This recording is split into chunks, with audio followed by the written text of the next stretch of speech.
fix its intellectual eye. This expedition has been the favourite dream of my early years.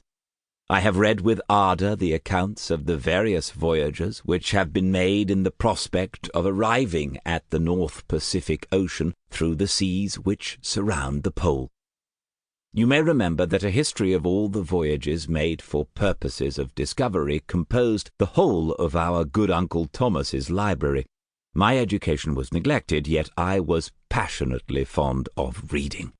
These volumes were my study day and night, and my familiarity with them increased that regret which I had felt as a child on learning that my father's dying injunction had forbidden my uncle to allow me to embark in a seafaring life. These visions faded when I perused for the first time those poets whose effusions entranced my soul and lifted it to heaven. I also became a poet, and for 1 year lived in a paradise of my own creation. I imagined that I also might obtain a niche in the temple where the names of Homer and Shakespeare are consecrated. You are well acquainted with my failure, and how heavily I bore the disappointment. But just at that time I inherited the fortune of my cousin, and my thoughts were turned into the channel of their earlier bent. 6 years have passed since I resolved on my present undertaking. I can even now remember the hour from which I dedicated myself to this great enterprise. I commenced by inuring my body to hardship. I accompanied the whale fishers on several expeditions to the North Sea. I voluntarily endured cold, famine, thirst, and want of sleep. I often worked harder than the common sailors during the day, and devoted my nights to the study of mathematics, the theory of medicine, and those branches of physical science from which a naval adventurer might derive the greatest practical advantage. Twice I actually hired myself as an undermate in a Greenland whaler, and acquitted myself to admiration.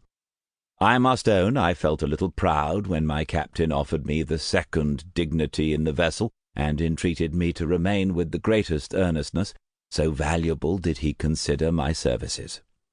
And now, dear Margaret, do I not deserve to accomplish some great purpose? My life might have been passed in ease and luxury, but I preferred glory to every enticement that wealth placed in my path. Oh, that some encouraging voice would answer in the affirmative! My courage and my resolution is firm, but my hopes fluctuate, and my spirits are often depressed. I am about to proceed on a long and difficult voyage, the emergencies of which will demand all my fortitude. I am required not only to raise the spirits of others, but sometimes to sustain my own when theirs are failing. This is the most favourable period for travelling in Russia.